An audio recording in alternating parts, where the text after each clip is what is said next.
one? Yep, that's the one, yep.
Yep, there you go.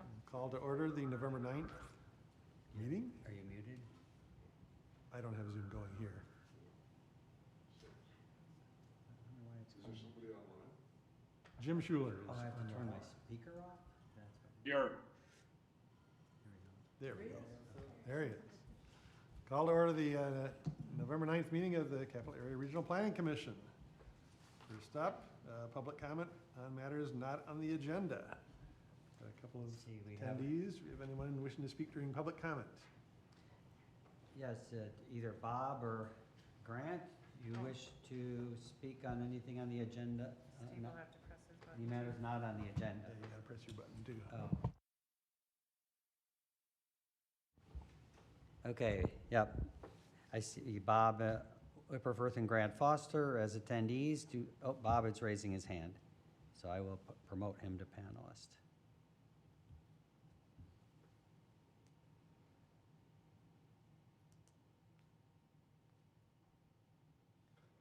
I'll promote Nick Bauer, too. Welcome, Bob. Did you what- have public comment?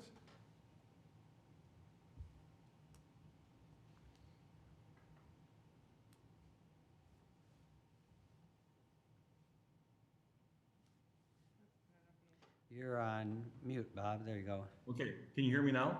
Yep. Yeah. Okay, thank you. Just two quick things. The first one is, I know, excuse me, you have on your agenda tonight, considering the committee that you would like to form for considering the USA applications. And on behalf of Windsor, I support that. I think it takes some of the political elements out of approving those applications. As you know, over the past couple of years, you've had several that have been kind of problematic. And I think if somebody wants to make sure that there's dialogue between towns and cities and or villages, that could also be the work of the committee to make sure that those conversations are taking place. But I do believe that Recording in progress. Sorry. forming this committee would be a good thing. So the second thing I want to mention is the BPP meeting on Monday. I have communicated with a couple different people, and I would like to see the names of the finalists before I get into the meeting on Monday. I think out of respect for the 4 BPP members, we should be able to see the list of the finalists and review their cover letters, their qualifications before we get into a meeting where we're expected to vote on a finalist. So I have indicated to others that if I don't receive that I may not attend on Monday, and I don't like to make that as a threat, but I think out of respect to the BPP members, I think we are due, you know, the ability to review those finalists before on Monday when we're expected to vote. So those are my comments. Thank you. Thank you, and with respect, the Personnel Committee just met this afternoon, so we didn't have anything to send yet, but we fully intend to be sending information to you before that meeting. Okay, thank you. I appreciate that. Other public comment? I didn't see any other hands raised. All right, then we will move forward to item 3, the consent agenda.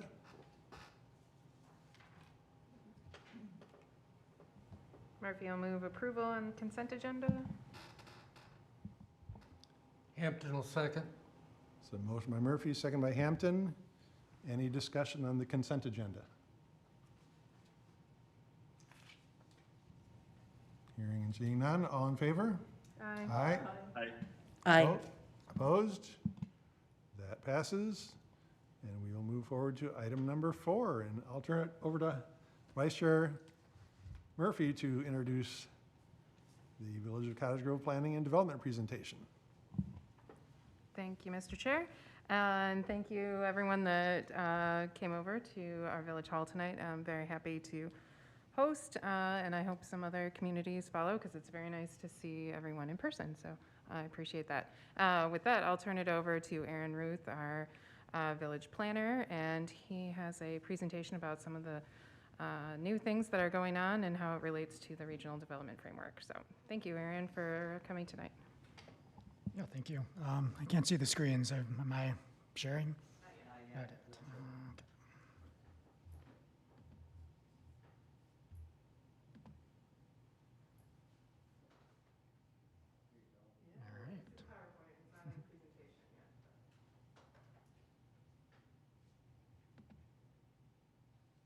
Okay.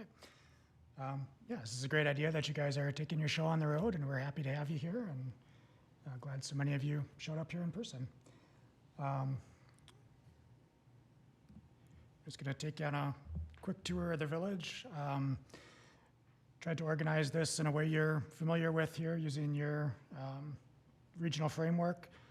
So we'll just take a look at some of the regional and community centers that were identified in the framework, and then the corridor of West Cottage Grove Road. So we'll start with the regional center up at the intersection of Highway N and I-94. There's 2 TIF districts that we have up there. TID 5 is mostly what you're seeing in the photo down here. That's comprised mostly of the village's Commerce Park, which is a office industrial park that we started developing well before my time, probably 20 or so years ago. It's now basically filled up, and that TIF will be closing within the next couple of years. And then north of the interstate is our TID 10, which is one of our newer districts. Most of that land was annexed back in 2010, but some of it was in 2019. And we'll walk through some of the projects in these areas. So part of TID 5 is comprised of office industrial type businesses that provide a lot of employment here in the village. Some of those are shown here. Summit, Johnson Health Tech, Steel, some of the larger employees, but these are all important businesses here in the village. The Summit headquarters, probably the most obvious one you see driving by on the freeway. That was approved back in 2017 and built in 2019. It's about 190,000 square feet. They had about 250 employees when they opened. That was before COVID. I think they're gradually ramping their way back up to that number. There's also a number of retail restaurant-type uses in the business park, mostly on the frontage along N. Some of those are shown here, but there's a hotel that was built a few years ago, a couple of childcare businesses, banks, restaurants, real estate, healthcare, EW clinic is out there, and then some fitness and recreation type businesses like the Princeton Club, Dolphin Swim Academy, Jump Around Gymnastics, and Oakstone, which is both restaurant and volleyball facility. And then these are all within walking distance of about 400 new residential units that were built in the past few years. So Cottage Grove Commons was built in 2 phases. This is also part of the TIF district. Both phases are now fully occupied, but there's about 400 units in total. 280 are rental units, and the other 120 are condos. There's also a Grace Coffee in the building on the corner of Gaston and N. Immediately south of that development, there's what's called the Glen Grove apartment building, which was developed by Movin' Out. You may be familiar with them. They have a lot of projects in the Madison area. They specialize in affordable housing and providing housing for families with a disabled family member. So these are 100 cost-controlled units, and some of those are set aside for households with a disabled family member. This is all open and also fully occupied. So TID 10 is the area north of the freeway. Probably the project everyone's heard about is the Amazon Distribution Center. That was approved last year. We're expecting them to break ground in 2024 is the latest we're hearing from them. But that's about a 3.4 million square foot building. It's on 5 stories stacked up.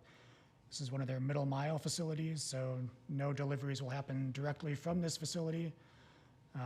Just kind of a staging ground before things go out to their last mile delivery facilities.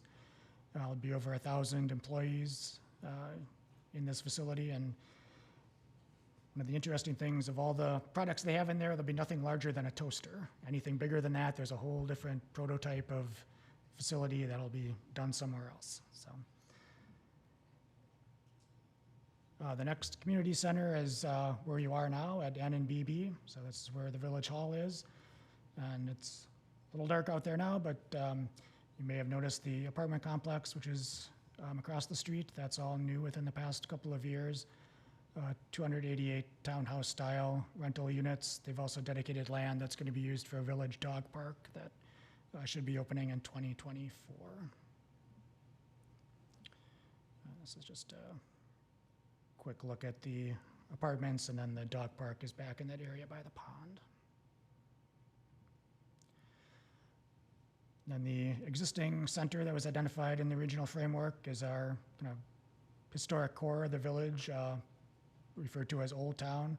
This was also a TIF district that was used to develop the mixed-use building you see here that's at least 15 or so years old. So apartments on the top 2 floors, and there's the 1855 saloon and also a coffee shop down on the ground floor. There's also a variety of senior housing options right behind that 1855 building. This was all developed by R.G. Houston. It's about 200 senior apartments, including 27 that are under construction right in this gap here. There's also an assisted living facility, a memory care facility, and 34 senior duplex units. This is also where the trailhead for the Glacial Drumlin Trail is. So that starts at this end here in Cottage Grove. It goes 52 miles out to the east, ending in Waukesha. A little experience of what that's like.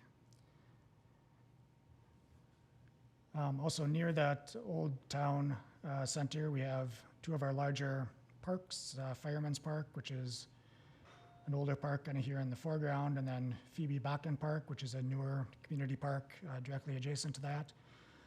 That's home to a variety of amenities, including the Madison Rugby Club has their facility there.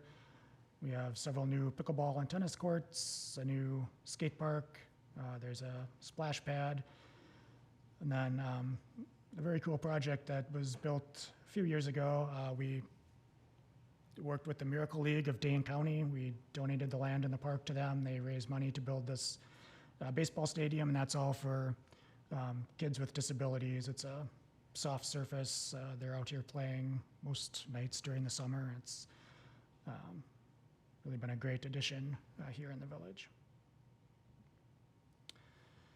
And then the corridor that was identified in the framework is West Cottage Grove Road. So if you go west from here,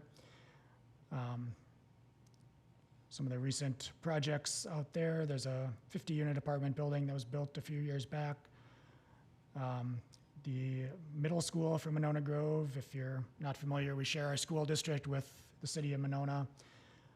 So all the Cottage Grove high school kids go out to Monona to school, and all the Monona middle school kids come out here. And there's also a new elementary school right next to the middle school, Granite Ridge Elementary. And then this year, we had approval of a new First Choice Dental building that's currently under construction. And then just last night, our Plan Commission approved a new facility for New Tech Painting. And then just to mention a few of our sustainability initiatives that Heidi is kind of the driving force on a lot of these things. We have a rain barrel program where we offer discounted rain barrels to residents. That's been going on for a few years now. Yeah. And then we're also working on a solar panel project at our municipal services building. That's the building that houses our police and public works. So that's kind of the quick tour. Hopefully you guys wrap up your meeting and have a chance to go out and explore a little bit before you go home. But yeah, we're happy to have you here. Thanks. Thank you. Commissioners, any questions?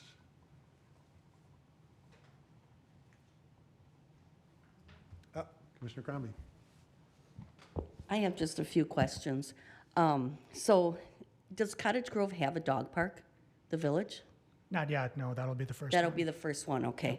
And then the senior apartments that you talked about by RJ Houston, are those independent living, but is it the opportunity for people to, it's like the assisted living and memory care all in the same, owned by the same person or same group? They were all developed by the same people. I'm not sure the ownership is the same, but you know, there are definitely people that, you know, the one spouse is in the memory care, the other Right. spouse is in one of the, Yeah. you know, other rental units. So it's, yeah, definitely. Okay.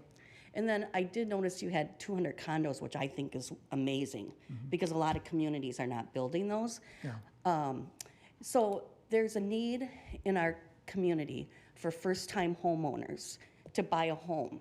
It starts out at like, if you don't have like condos or, you know, the homes that we bought back in the 1990s, you know, those were first-time home, you know, where you could buy them for like 80,000, you know, but we don't have homes like that now. We have the homes that start out like 450,000, which is not first-time home buyers typically, you know, because it's like, how do you? I'm glad that you have condos because that's probably that's probably a first-time home buyer on the market. But Yeah, it's that and people downsizing. Right. And that was always kind of a problem. People downsizing in the village had nowhere to go before, and now Right. there are more opportunities for them Yeah. to stay here. So. yeah, so I like the number or the types of the types of housing that you have here from your presentation. I think I had, Amazon Distribution Center. At the time that was approved, wasn't there a lot of residents that did not want the Amazon Distribution Center to come to Cottage Grove? Yeah, there's a residential neighborhood nearby. So it's just the residential neighborhood nearby that really, Yeah, and there were some traffic concerns among village residents. They were afraid trucks would be coming through the village or something, but you know, they want to be located there so they can get on the interstate, so we don't really see that being as much of an issue. you didn't really share, except for where 1855 is, where that wonderful trail we have. Yep. I'm sure that Cottage Grove does have, the village has bike trails and walking trails when they build. Yes, I Okay. should have mentioned that. There is Yeah, one that and that's goes fine. all the way up and, from Glacial Drumlin up Right. to the interstate.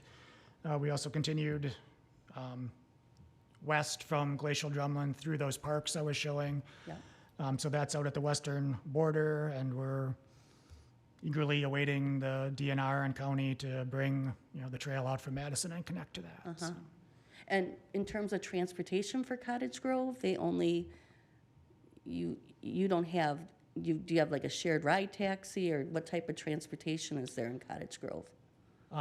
no public transportation. There's a park and ride up by the freeway. Right, yep. I use that all the time when I go to the Brewers game. Yep, a lot of people do, yeah.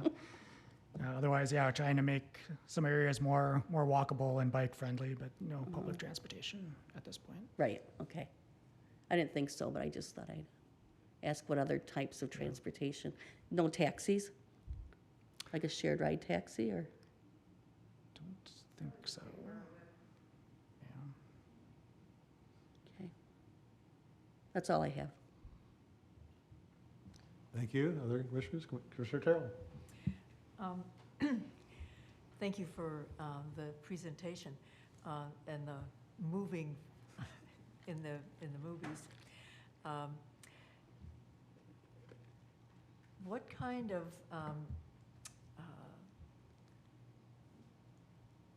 transportation, like for bicycles, have you been able to encourage some protected bicycles? The roads seem to have very little area for bicycles to be on. Yeah, so the trail that's on Highway N that runs from Glacial Drumlin up to the interstate, that's all off-street. That's a separate, in lieu of a sidewalk, we have a wider bike path, and we've done that in a few other places along BB and through some of the newer neighborhoods. And as JJ should be the one answering these questions. He was our Public Works Director for a long time. But whenever we redo areas, we try and introduce, more bike opportunities as well, so. I recall when and I hope I'm remembering this correctly, that when the school was built, there was an attempt to have a trail system, a walking trail system to the park that's a little bit more to the east. Has that worked out okay? Just the middle school? I don't Glacial remember which. Drumlin? Yeah, the one on, It's to the north of here. Um, I'm sorry, I can't remember. What? 2 new schools. Oh, 2 new schools there. Oh, that's what the problem is. This was a long time ago. Yeah, there are certainly plans to connect all of that. There's one parcel right on the corner, kind of between those two, that we'll have to get that developer to finish the trail and connect it all. But yeah, there are also connections to the neighborhood to the east and north of those schools. Yeah. I thought that it was progressive at the time to even have that as part of the plan in the beginning. And I'm glad to hear that it's still actively being pursued to finish it off. Thank you. Along the lines of the questions that the other commissioner was mentioning, is there any attempt to, well, let me put it this way, because I shouldn't start with an assumption. Do the people who are working outside of the village going in any particular direction to the east, or to all the different jobs in Madison and that kind of an area? Yeah, there's different ways to get here from Madison, or if Sun Prairie, they're coming down or coming across on TT to get into Madison. You could take the interstate and then to 30, or you could come out just continue on the Belt Line on 12 and 18 out to N and come up through the town. Yeah. Or Highway BB, which would take you kind of into Monona. So, Is there any timeline for trying to connect those kinds of transportation needs with any of the other regional transportation systems that are being developed now, or are on the books, or just aren't in the flesh in the community? What might drive some of that is Amazon. When they open up, they may want that sort of public transportation, which might give us some opportunities to bring that down into the village as well.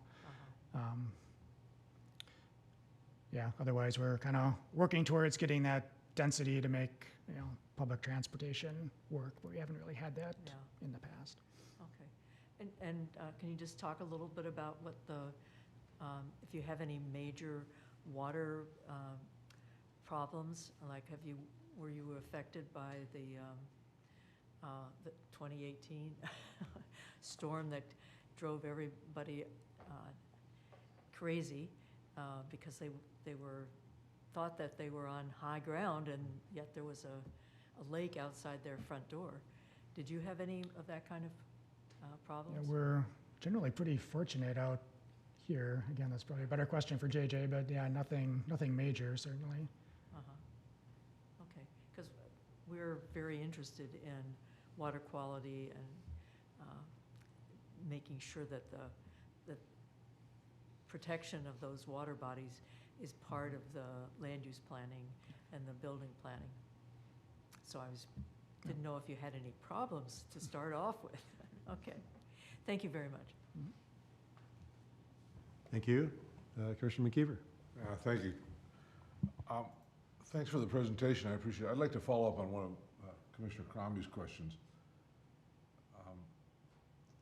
We have a housing shortage in Dane County. Everybody knows that. We're building lots and lots of apartments, and we don't have entry-level housing doing very well, which means that families aren't building wealth. They're not able to buy a house and build wealth to pass on.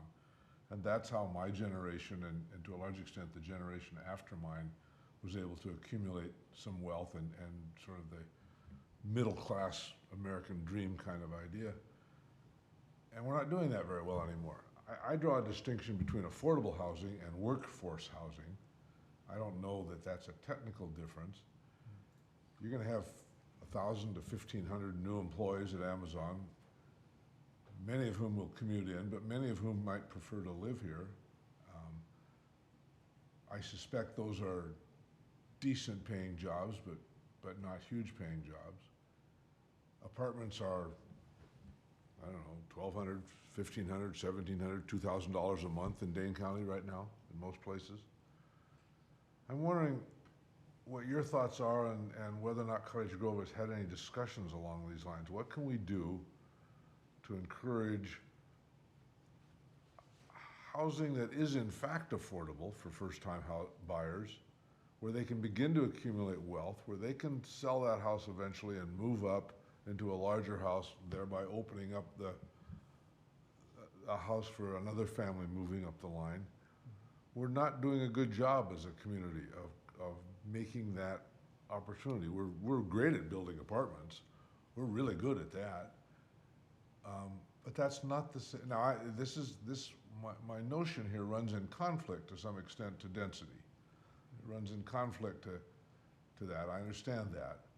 But I think building wealth in a community is also important, and we need to figure out how to do that. Condominiums get at it a little bit. Do you have any thoughts, and has the village begun to think about or talk about those kinds of issues? How do we get there? Yeah, definitely a good question and a challenge for everybody. We did a housing study a couple years ago, and then I participated in the Dane County Regional Housing Strategy. We were fortunate to have those condos. That's another option. We've had some duplex development that was approved this year. That's another type of opportunity for ownership. There's a developer in the very, very early stages looking at some more affordable single-family type of products. We'll see where that goes. But yeah, it's definitely an issue. Now, one of my concerns, and I don't know the extent to which this is actually happening, but I certainly hear stories that a developer builds entry-level housing and an investor buys it for above its listed price and then rents it. That hasn't solved my wealth building problem at all, at least for the families. It might do great stuff for the developer or the investor, but it's not getting at what I think is a critical problem that's gonna pay, it's gonna come back and bite us over time if we don't figure out how to build that kind of wealth into a community. Families have a hard enough time saving money, but if they can get a house that builds in value, that accumulates in value, that becomes in effect a savings account and makes a difference as they move on, retire, et cetera. So I think it's incumbent on all of us in communities to begin to think about how we address that problem and get at it in a serious way. Yeah, I agree. And, for a long time here, it was just larger single family on large lots, and we've started to really work on diversifying that, and certainly, the affordability aspect and those entry-level ownership opportunities are another component of that I think we all need to do better at. I agree. Thank you. Thank you. Other commissioners? Certainly, Commissioner Terrell. I didn't write it down when you said it. What is the expected number of workers at Amazon? Somewhere between 1,000 and 1,500. It depends how automated the final building will be. And what is the school population? You did a nice job of explaining how your children get a chance to see the city of Monona's church schools, and they get in turn chance to be in school here. What kind of size is that, and is it growing? Yeah, like we said, we had the new elementary school is just about, I think it's their second year up and running. Yeah. The middle school is maybe 10 years old, something like that, 12, something like that. It was right before I started here, I believe. That should accommodate them for the foreseeable future. I know there are definitely people in this community that would like to have a high school here, so we don't have to have so much of the back and forth. My understanding from the school district, that's probably not on the near-term horizon, though.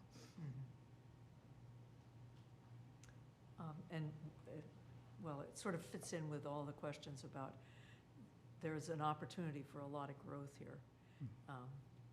And usually the schools have to be planned pretty well far in advance, as I'm sure you are aware with the number that you've been adding recently. Okay, well, thank you. Yeah, and they update their enrollment studies every few years, and we work with them on those. Yeah. Good. Thank you. Other commissioners with questions? I have one, it's kind of on the same subject of the condos. How did that come about? Was the developer the one that initiated including condos in that building? Did the village, have in the comp plan any indications that they would like to, emphasize that in proposals that come before you? That was basically driven by the developer. I think he saw the same market opportunity that we did for those entry-level or empty nester type families to have a smaller ownership opportunity. And the condos are not in the larger buildings that we saw. They're in either approximately 30-unit buildings, or there's some 8-unit buildings that the condos are in, but they're all part of that same development. And yeah, we were mostly just fortunate that the developer really was interested in doing that there. Do you have a sense of what the price point was for those? Were they fairly expensive, or were they, in fact, entry-level opportunities? I believe they were in the 3s, maybe up to the 400. Yeah. Depends on the size of them. There's a variety of, number of bedrooms and things like that. Thank you. Oh, go ahead.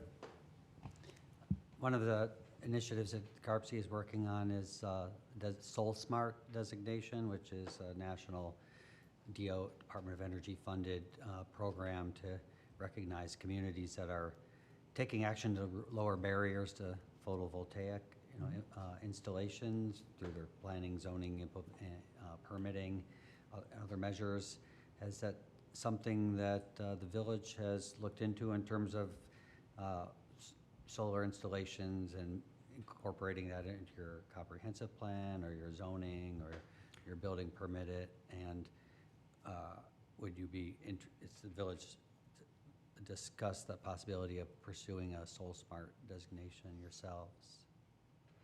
Yeah, I think we would. I think we probably would, starting to meet some of those qualifications with the project at the MSB. And then we did make some zoning changes a couple years ago to try to make that a little bit easier. Solar is basically a permitted accessory use in any district now. Okay. We have a workshop coming up on November 30th at the Fitchburg Library at 1 o'clock on solar-friendly planning and zoning, so I encourage you. I think I might be signed up. Oh, excellent. Thank you. Any other questions? Online? Well, thanks very much for giving us a window into things happening here in the village. Yeah, thank you.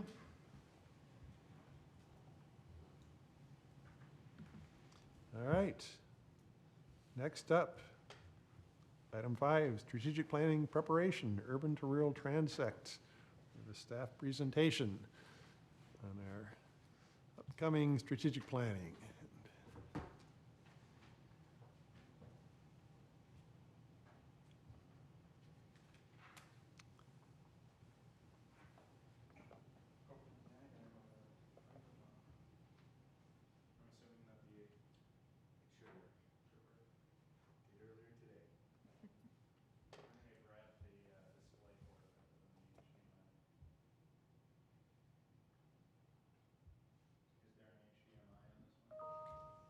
You don't want to just share your screen on the Zoom?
Be in the way.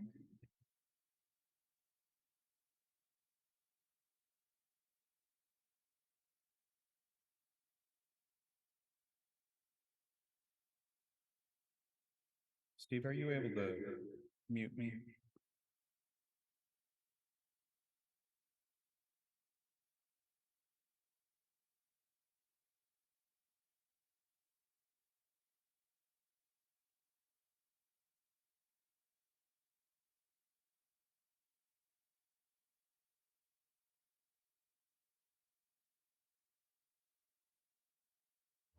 Hi, everybody. I'm going to talk in a moment here. I'm going to talk a little bit about an upcoming event. As you may know, part of the strategic planning initiative that we are carrying out this year and next will include a charrette, a design charrette, in February. So I am going to give you a little bit of information on that. So it's Thursday, February 8th. Mark your calendars, please, 2 to 5 p.m. at the Wanakee Public Library. So what are we going to be doing there? We're going to be collecting some representative images of development that appeal to you. We're going to discuss what makes those images meaningful to you, arrange them on a continuum, and build an appreciation for what the region is and what it could be. So this is all in relationship to the RDF and some of the strategic implementation goals. So we will, today, I am going to explain what a transect is, recap some of the RDF implementation methods, discuss the application in a context-sensitive manner of those implementation methods, and then explain the next steps for our charrette. So what is the urban to rural transect? Some of you may be familiar with this, but essentially it's you can think of it as a section, a crosscut through a community or through a region, ranging in level of development from a natural state to the very densest of downtown urban core. Now, there's not a set cutoff in between any of these groups. It's more of a vague concept than anything else, but generally, as you go from left to right, from T1, the most natural, to the most untouched by human hands, to T6, the urban core, things get more complex, more dense, more intense in general. So T1, the natural zone, so there's little or no human impact in these areas. It consists of lands that are in a wilderness condition or reverting to that. It includes lands that are unsuitable for development due to hydrology, topography, vegetation, special status, things like that. And then T2, the rural zone, that's mostly settled lands, cultivated land, and then things like farms, woodland, wetland, streams. And then T3, the suburban level, sort of low-density residential areas are scattered amongst there.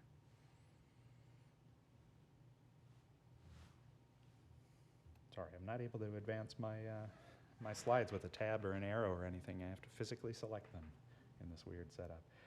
So T4, this is sort of the general urban area. It consists of mixed use, but it's primarily residential urban fabric.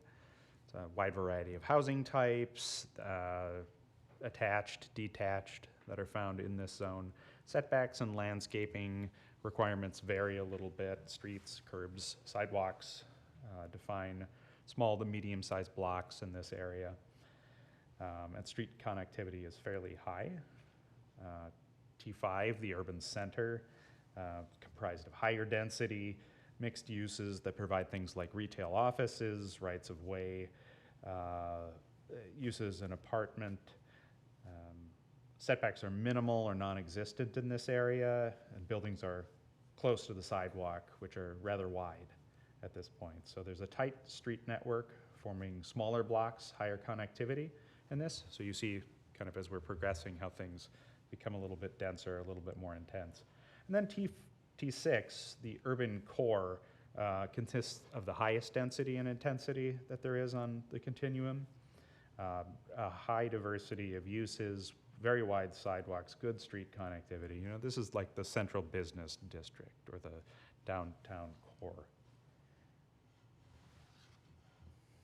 So we have a couple of representative images showing you where some examples of building types along the transect are located.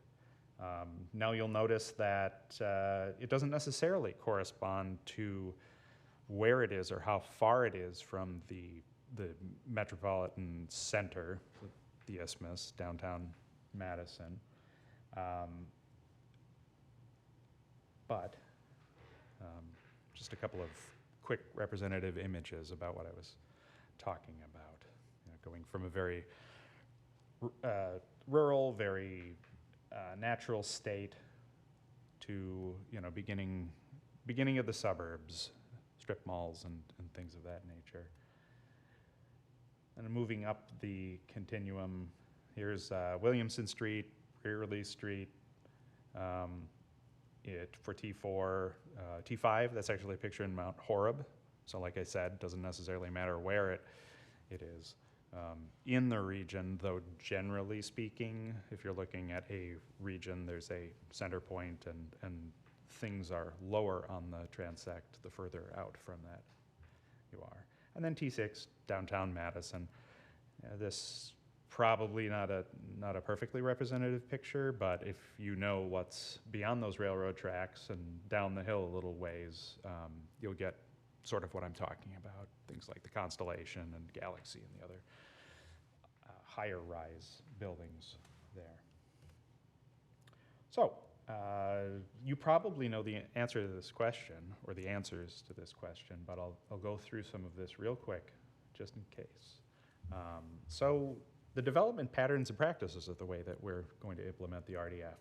So in terms of patterns, placing development in centers and corridors, growth in already developed areas through infill and redevelopment, locating areas for quality business growth, and considering in greenfield situations complete neighborhoods, and then finally designating stewardship areas and farmland preservation areas. As far as the development practices are concerned, tree preservation and planting, stormwater runoff reduction, and surface temperature reduction efforts. You know, all of these sort of interrelated.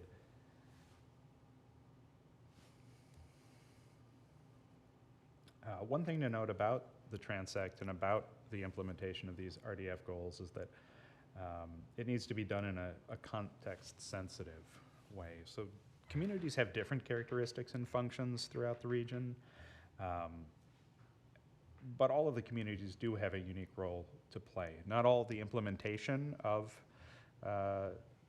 things in centers and corridors are going to look the same, depending on which community you're in. It will vary.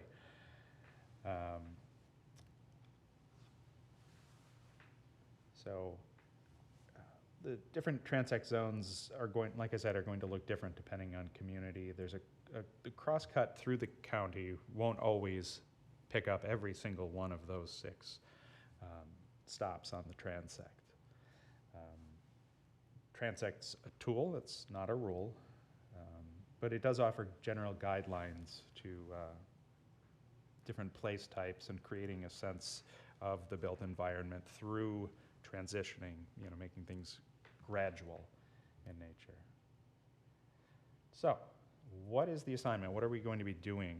What's the activity? Like I said, the next steps here are obviously mark your calendar, please, for February the 8th. And you're all going to go out and look for some images of what areas in the region speak to you, places you enjoy, things that, development style that you would like to see in the future. And then we're going to get together on the 8th and talk about those things. So one thing that I want to go over is how to format those images, what image quality we're kind of looking for, because what staff is going to do is print out all of these images, and we're going to get together and we're going to arrange the images that you've collected along a transect to get sort of a timeline, a continuum of images of what the region is or could be. So, images, for those of you that don't know, are measured in either pixels per inch if it's on a screen, or dots per inch if it's on coming out of a printer. So we're going to need to print at 300 dpi, and we want 3 by 4 inch photos. So what does that mean? That means 900 by 1200 pixels if we're talking about something online. So almost all devices with a camera are capable of taking a photo that is this resolution. So if you have anything that was created in the last, I don't know, say 10 years, you probably have a camera that's over 1 megapixel, hopefully 2. But not all images online are going to be this size, and that's really the concern here. So if you're going to go and capture an image of your own, wipe off your camera on your shirt or a soft cloth and use those rear-facing cameras. So if you're looking at the screen while you're pointing, you're good. If you're in the picture, that's not good, because that will be your lower resolution camera. So we are going to set up a drop site. You can put them there, or you can email them to us. And of course, as anything, just ask if you have a question. Now, these images don't have to be of Dane County. It could be of somewhere else in the world. And in that case, you're probably finding an image online. So let's say you go to Google and you search for the suburbs. You'll notice over here that hopefully you'll see my cursor. Do you see my cursor? Okay. So I've selected images here, and I really like this image, let's say. Now, looks great. I mean, it's a nice photo. It looks nice on my screen. But it's 1200 by 628 pixels. Is that big enough? No, it's not big enough. You have to make sure that the smallest dimension exceeds either the 900 or 1200 threshold. So for those of you who want to pull things off of Google, when you click on one of these images in your search results, if you see the eyeglasses here, if you hover your cursor over that area, it will tell you how many pixels that image is. So, you know, we would learn that this one's 1200 by 628 pixels.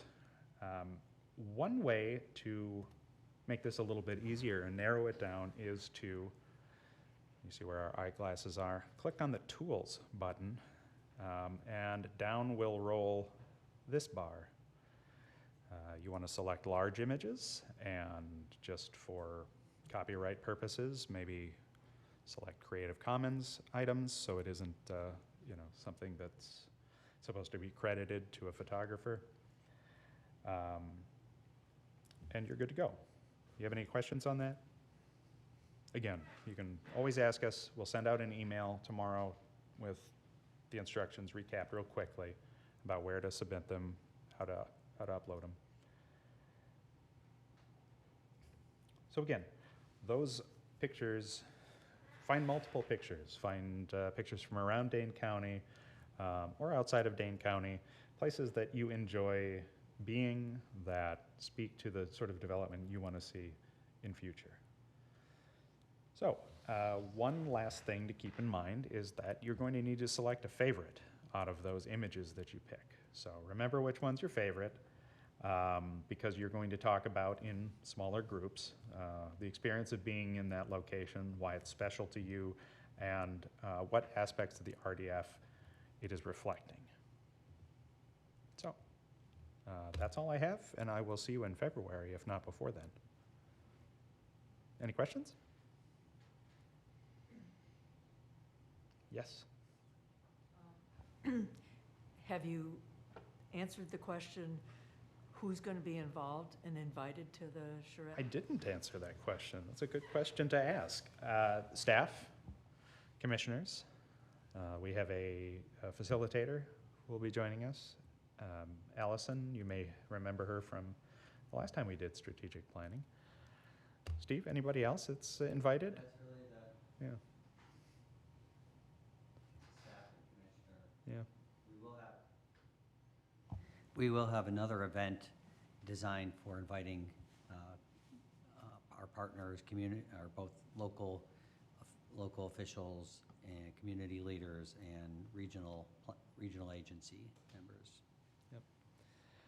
And my hope for these images is that since you've all submitted really high quality images to me, I'm going to put them together in a little story map that kind of scrolls through the transect zones and locates it on a little map of the region and shows the pictures, so we can go back and visit that after the fact. I was just curious if you had a kind of a goal of, how many images you were hoping from each of us. No, not necessarily. All right. This is go wild if you want. Any other questions? I didn't have a point else to make. Yep, go ahead.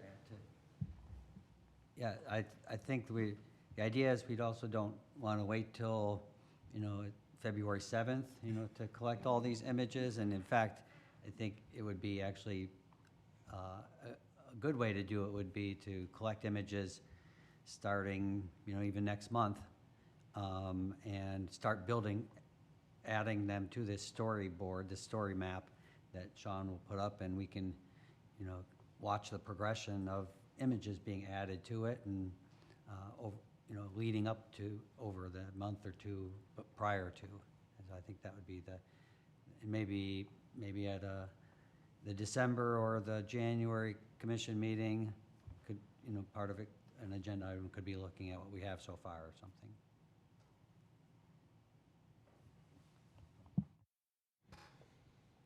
Thank you. Any other questions or thoughts? It's not ideal, but we want to be able to see the buildings through all the lush vegetation. Snow-covered fields. All right. Thank you, Sean. We will move forward to item number 6, which is a resolution expressing appreciation to Haley Smith for her service to CARPC.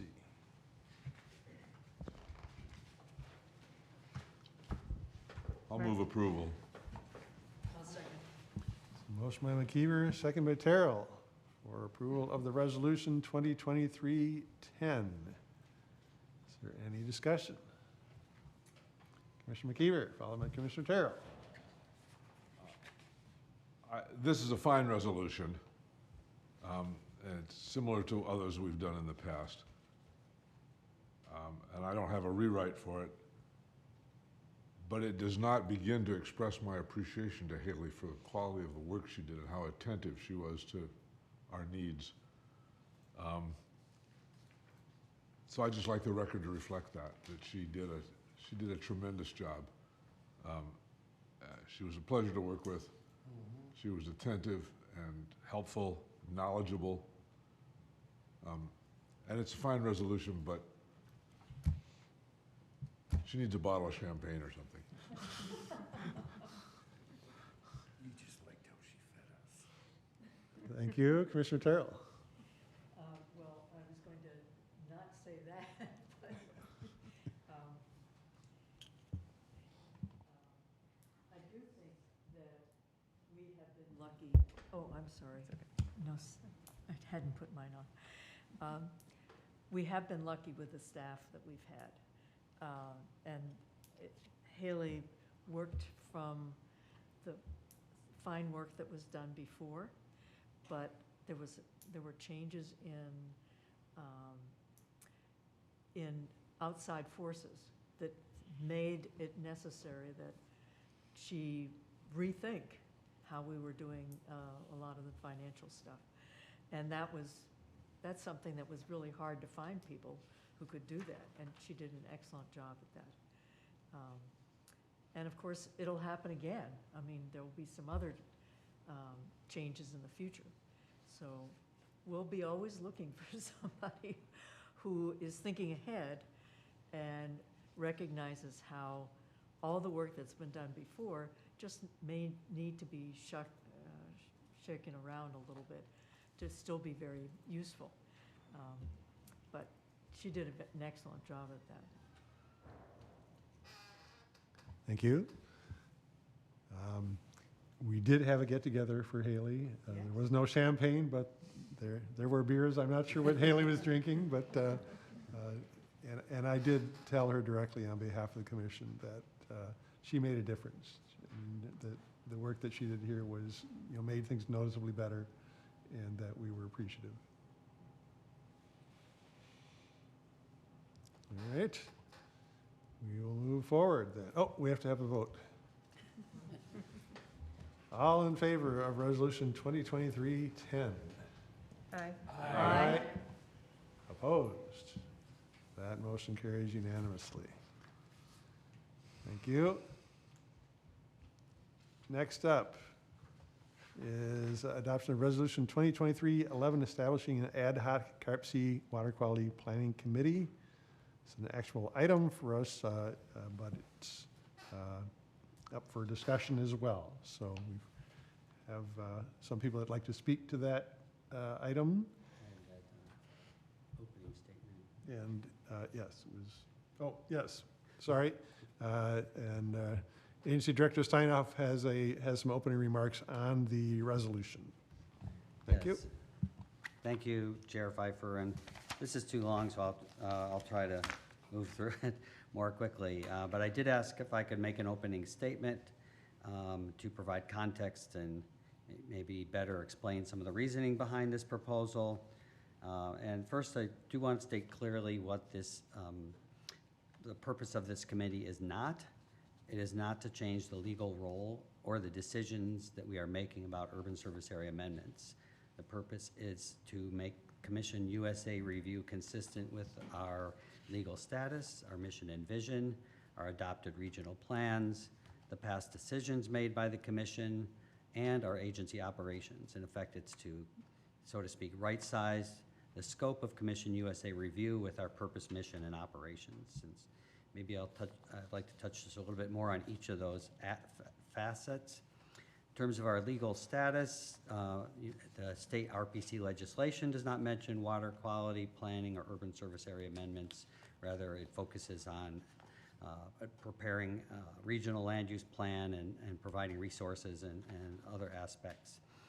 Our area-wide water quality management planning process that we carry out with DNR is the one that includes the administration and amendment of the water quality plan, including the urban service area boundaries. Our mission and vision, we've undergone, as many of you may remember, a couple strategic planning efforts that have resulted in our adopted mission, which is to strengthen the region by engaging communities through planning, collaboration, and assistance, and vision, a region where communities create exceptional quality of life for all by working together to solve regional challenges. And these really communicate a broad purpose of the agency that centers around collaboration and providing resources to achieve shared regional goals. Our 2016 strategic planning process identified our stakeholders and strategies to carry out this broader purpose. That the strategic planning report approved by the Commission stated that our key stakeholders are local officials, their constituents and staff, and that our success depends on our relevance to them, and that regional planning is about offering resources and options and inspiration to local officials and to support them in making informed choices early in the process when they are gathering information. The report also said we should communicate the value and what if regional planning and to strengthen our relevance for local officials and their constituents by focusing on regional planning and leveraging our region-wide activities, the Regional Development Framework and Water Quality Plan. So, and that brings me to our adopted plans. Our primary function is to prepare, adopt, and promote implementation of the Regional Development Framework and Water Quality Plan. Accordingly, it's the Commission's primary role as a governing policy body to adopt these plans and to provide policy guidance and operational oversight of their preparation and agency operations to promote the implementation. In terms of our operations, staff has worked diligently over the years to align our programs with adopted regional plans. For example, when our regional visioning and resulting regional development framework identified climate resiliency as a top regional priority, we developed new climate resiliency initiatives, such as the Black Earth Creek Watershed Green Infrastructure Plan and the more recently developed tree canopy initiatives that are quite literally breaking ground. Similarly, our water quality plan implementation extends well beyond amending the urban service area boundaries to include the Lake Wabisa Lake Management Plan, the Starkweather Creek Chloride Management Plan, and updating the environmental corridor appendix of that plan to incorporate recently developed concept of stewardship areas. It also includes amending the urban service area boundaries, but those comprise a pretty small part of our two adopted regional plans. They account for less than 10% of our staff time and budgets. So you can see as an organization, we've come a long way and we've gone to great lengths to transition from being an urban service area review agency to a fully functioning regional planning commission. And we've, I will say the commission functions. If you look at how much time it's spent on urban service area amendment agenda items, is still for the most part functioning as an urban service area review committee. So let's look at the agenda items to date, our commission agendas to date in 2023 as just the most recent example. To date, the commission has taken up 15 USA amendment agenda items, public hearings, and action on 8 different amendments. During the same period, the commission took 3 actions related to the broader regional planning purpose: approving the recommendations of the Proactive Planning Committee, approving the strategic planning process, and approving grant applications for our Black Earth Creek project.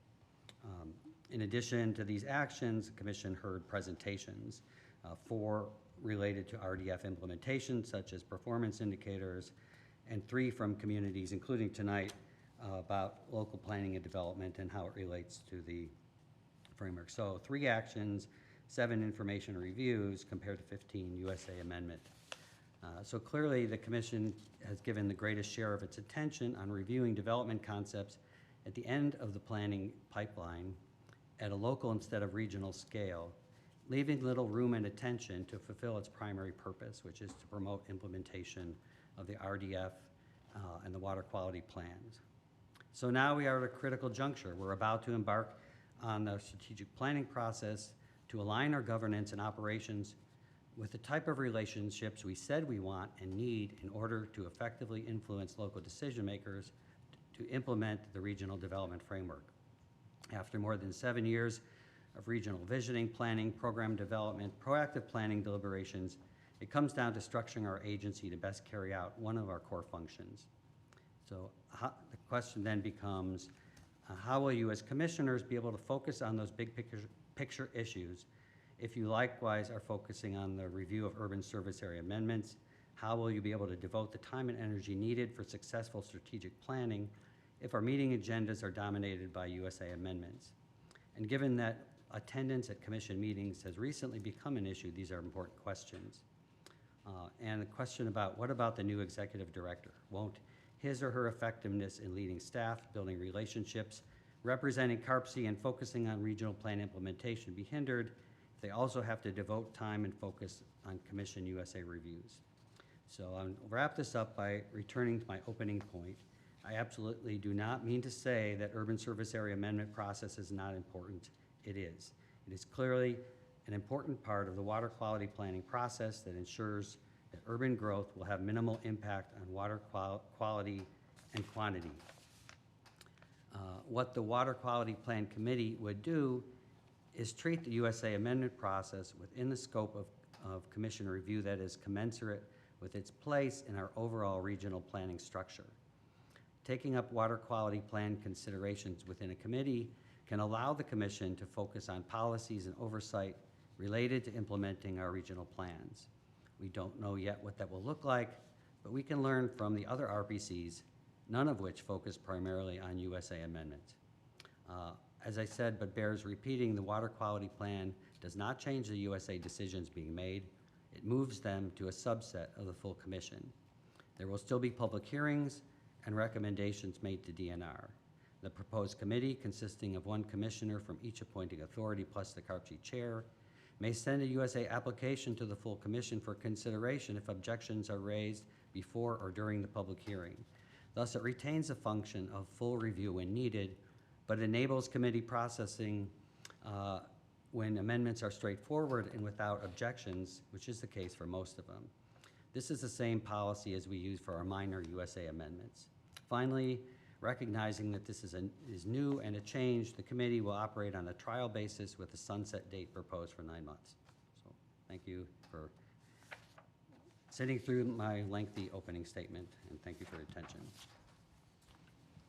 Thank you. And, Mr. Chair, yes, Commissioner Terrell. could we have a copy of your opening statement? Yes. It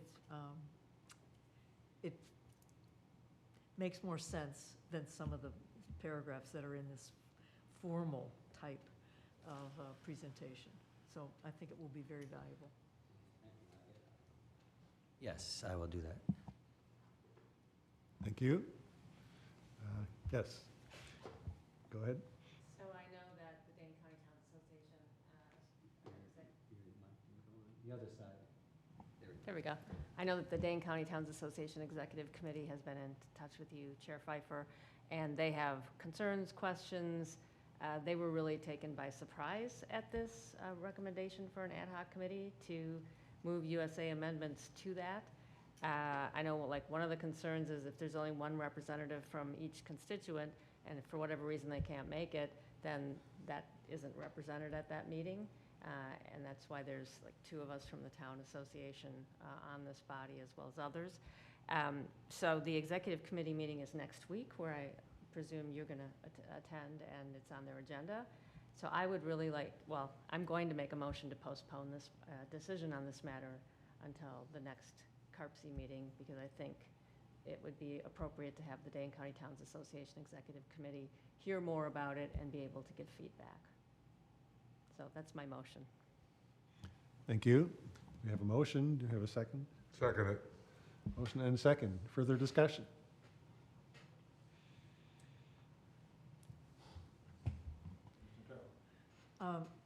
So was there an urgency about doing this? I know that there's a paragraph in here about how this needs to fit in with having a new executive director coming in. But is there is this possible, or is, to have the amendment, or is there a driving force? Like, how many, one driving force might be that we've got 5 of these coming up, and we know that it's going to be a lot of work, or that we don't see any coming up for quite a while. Thank you. I'll refer part of that to Steve. The timing was related to the strategic planning process. That's what sort of precipitated the thinking behind it. So that kicks off in January. So ideally, if the commission was going to decide to form this committee and implement the committee, that it would get started in January or shortly thereafter. And you did mention the executive director. But I think from that purpose, starting if the commission took this up in December, that would allow enough time for that. So I think it makes sense if there's concerns to fully hear those concerns before making a decision, for sure. In terms of USA amendments coming up, there is at least, we've received at least one for public hearing in December, and there are a number of others that we're also expecting to be coming in. So yes, there are quite a few USA amendments in the short-term pipeline coming up. Thank you, and also to respond, as we planned the strategic planning effort and looked at the time commitment that would ask of commissioners, it seemed that in order to make that possible, we'd need to co-opt our regularly scheduled meetings for part of that, rather than have multiple additional sessions at different times. So that's what kind of raised the need for this pilot proposal to happen a little bit quicker. Otherwise, maybe we would have talked about it in the strategic planning effort. But kind of chicken and egg, how do we get there if we don't have time to do the strategic planning? So that was the thinking behind trying to do this now. I also don't have see any harm in waiting a month and allowing me the opportunity to speak to DCTA directly at their executive committee. I have been in communication with them informally, but I'll speak at their next meeting next Wednesday. So my question was not really about the amendment, and I had to hang it on to something that was relevant.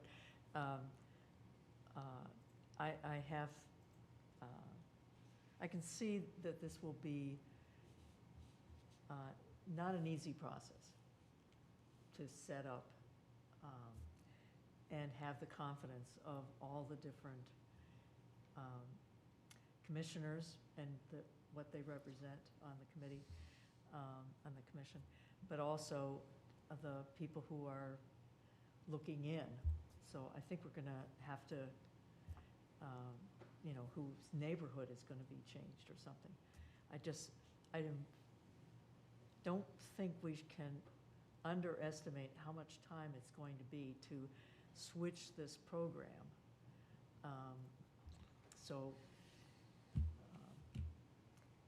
In the middle of strategic planning as well. It's important, and I think it's a good idea. I'm just concerned that there was at least one sentence in here that made it sound like we could get this done really fast. Smoothly. Thank you. Further discussion, Commissioner Hampton, followed by Commissioner McKeever. Question for Steve. How do other RPCs handle it?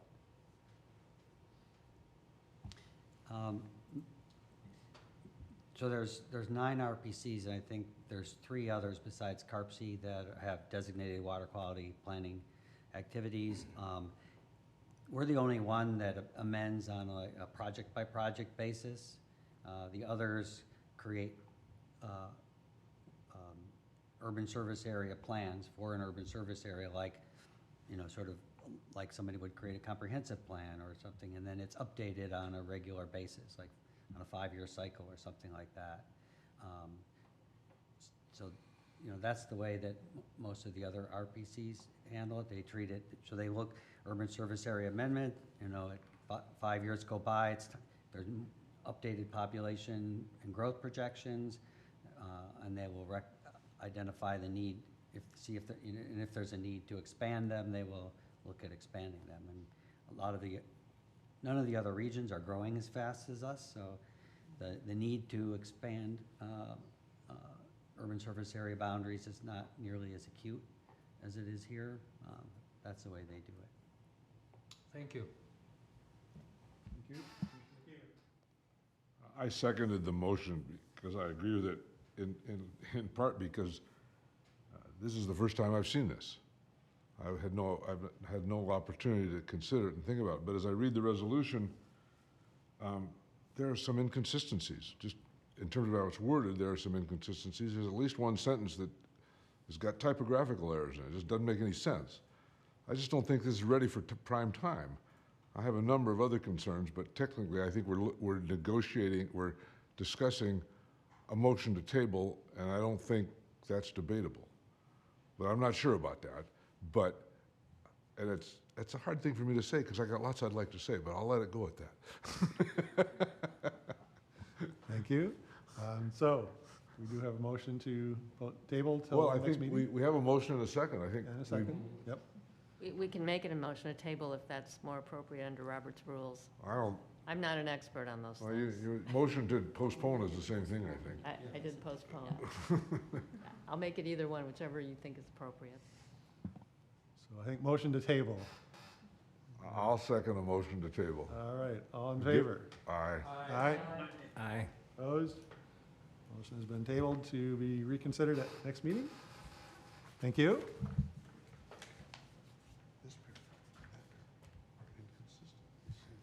Next up. Can I just ask is- can I ask you a quick question? Maybe I'll call it a point of information, maybe, for Robert's Rules. I'm just curious, since the Towns Association is weighing in, I'm just curious, have cities and villages been kind of alerted so that they can provide us feedback as well? You missed it because you were a little bit late Okay. to arrival. Cities and Villages Chair Bob Whipperforth spoke at the beginning of the meeting in public comment in support Okay, of the resolution. all right, thank you. And we did not hear from the city of Madison or Dane County, as far as I'm aware. I should make it clear that I'm not necessarily opposed to the idea. I'm just not sure it's ready for prime time in terms of process. All right, we are to reports.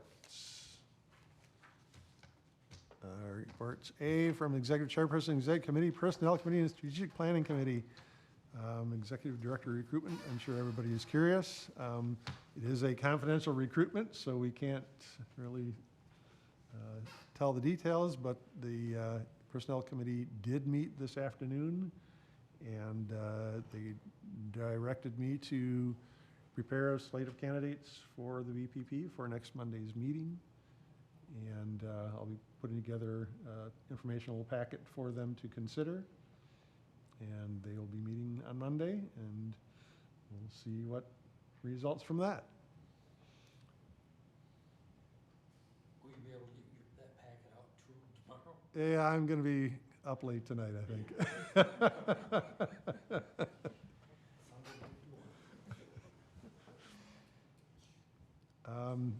Other than that, that's kind of been what we've been consumed with, so I don't have anything further. Item B is Greater Madison MPO, had information in the packet. Any questions, discussion on that? Can I ask a question Go ahead. on the MPO? I actually listened to their last meeting, I think it was last week. And it seems like it's really focused on City of Madison and City of Middleton projects.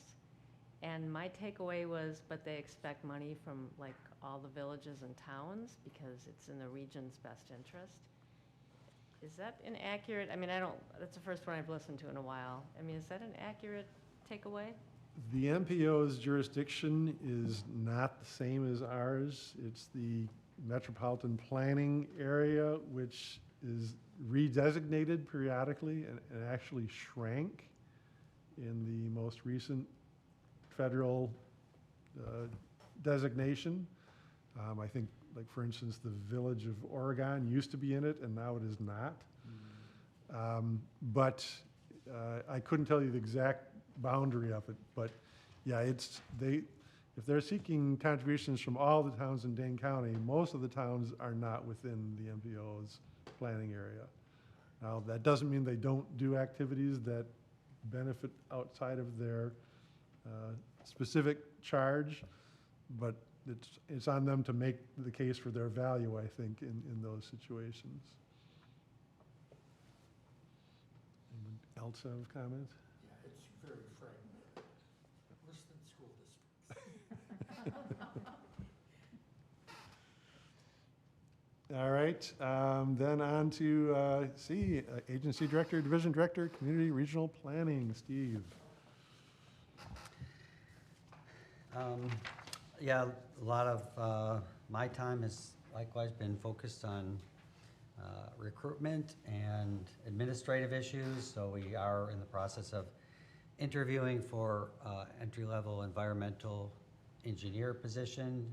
So Nick Bauer was promoted from environmental engineer to senior environmental engineer to, because he's picked up a lot of the Mike Rupiper's former responsibilities on the broader planning scale, like facilitating the Black Earth Creek Watershed Steering Committee and other projects like that. So there was a need to backfill, so to speak. So we are, hopefully we'll doing 5 interviews this week, and hopefully from that we'll be able to make a selection and make an offer next week. And of course, we're also starting the process to transition to our new accounting and payroll service. And so Tanya's Simon, who's the new Haley, is really being the lead point person on that. But they're starting to take in our information and starting to set up those software systems. And we've also the IT service Source One Technology has been in our office installing equipment and working on putting in a firewall and updating our computers with more security protections, things like that. So all those things are going on. And our work program has, because of all this, and work program adoption normally takes place in November, has been pushed back. However, I did hear from WISDOT that November 30th is the absolute deadline, because they have to forward these agreements to the secretary like very early in December. So we'll be looking for holding a special quick meeting of the commission before the end of the month for that one item. And so I apologize for that, the need to hold that extra meeting. In terms of of the work that's listed in the report, we do have the planning assistance projects that are ongoing in the town of Bristol and the village of Shorewood Hills, as well as the ongoing map services that we're providing to Bristol, Springfield, and Sun Prairie. A couple projects of note is that we continue to facilitate the intergovernmental dialogue with the town of Sun Prairie and the city of Sun Prairie, and that's making progress towards soon towards a draft intergovernmental agreement. So pleased to see that still progressing.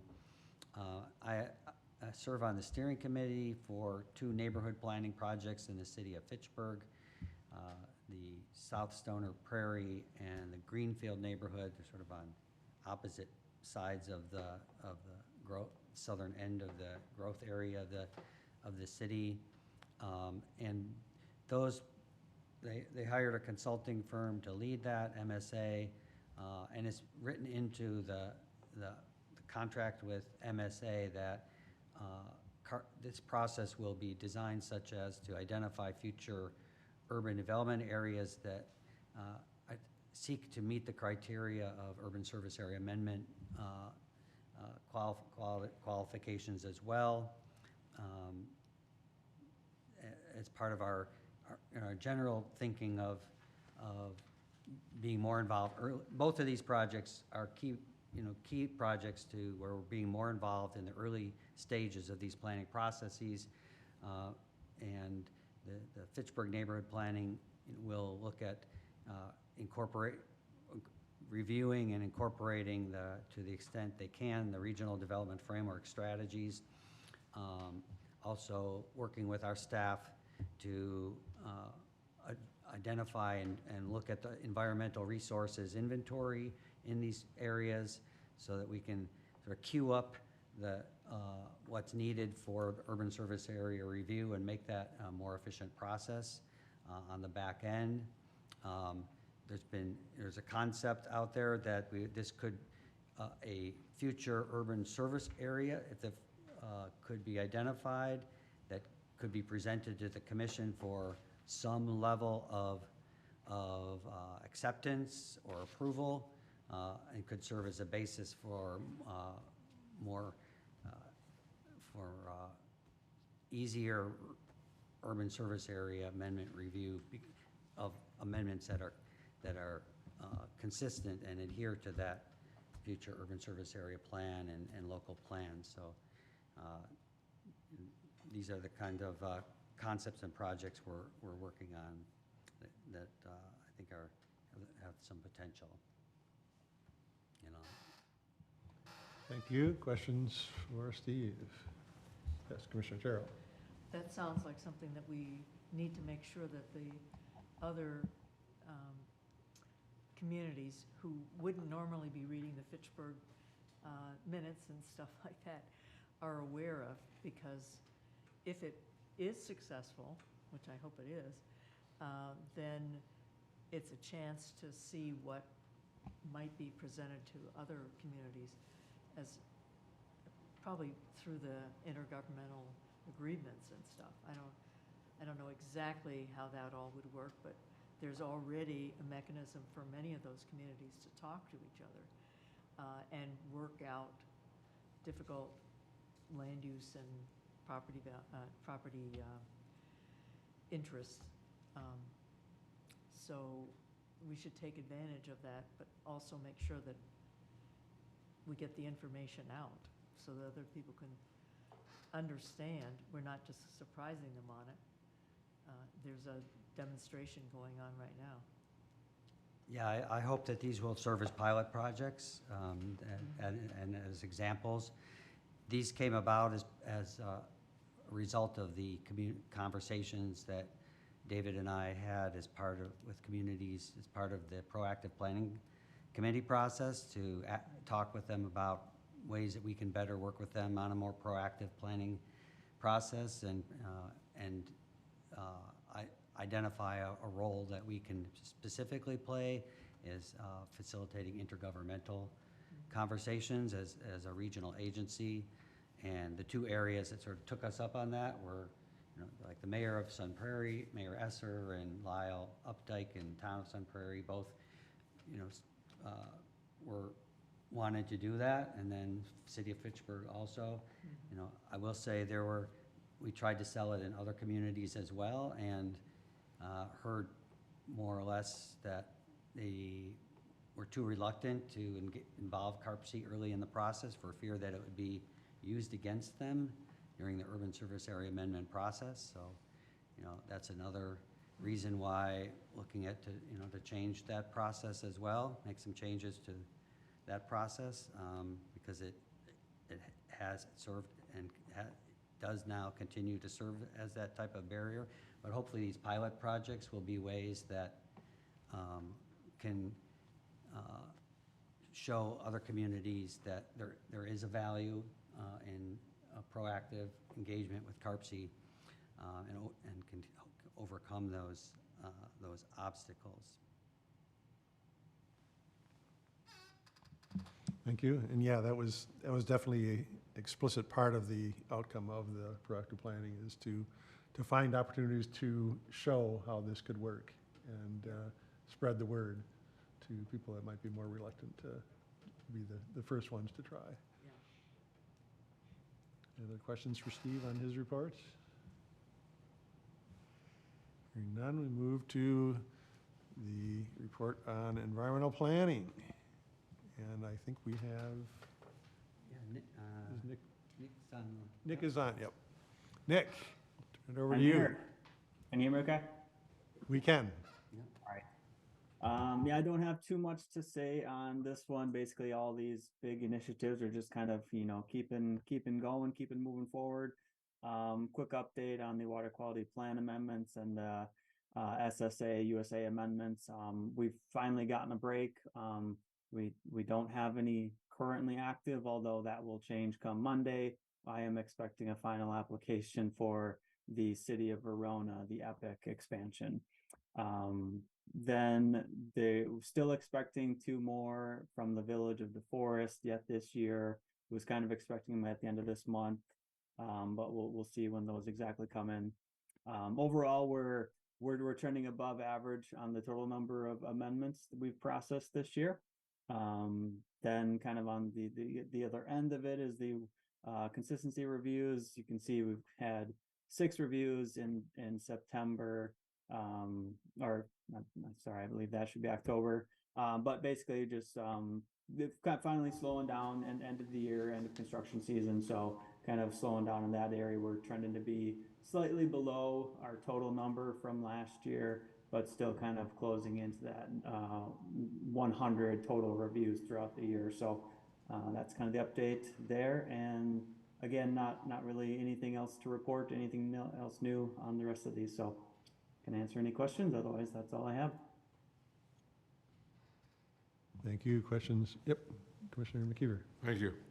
I don't have a question, Nick. I just want to say in the written report that we have under water quality planning and plan coordination, I'm really impressed by the work that you all have done. Lake Wabisa, Clean Lakes Alliance, Starkweather Creek, Saltwise, Black Earth Creek is not mentioned here, but it's part of this. I think that's a really impressive set of work that's been done in the past several months. And I just wanted to thank you and congratulate you for taking that on. I know Mike started some of it, but you've carried it on, and the rest of the staff and the whole agency. I just think it's impressive work. So good on you, as they say. It's certainly a team environment, team effort. So I will take your words and share them to anyone else who isn't on the call here tonight. So. And just so you know, Black Earth Creek, that is mentioned under the Regional Climate Resilience Planning effort.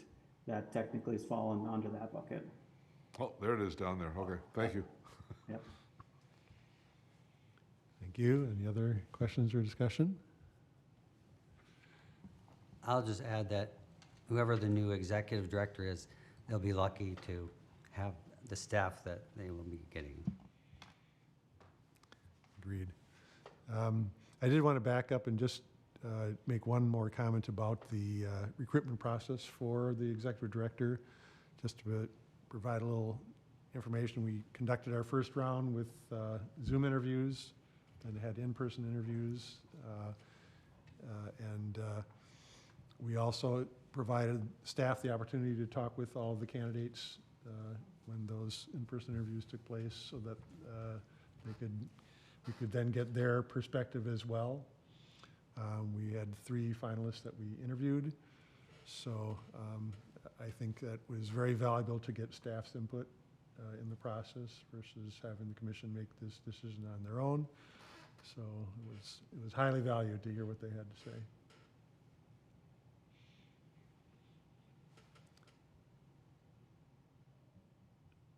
Other than that, we are up to item number 9, which is future agenda items. If there is anything the commissioner wishes to bring forward for consideration on a future agenda.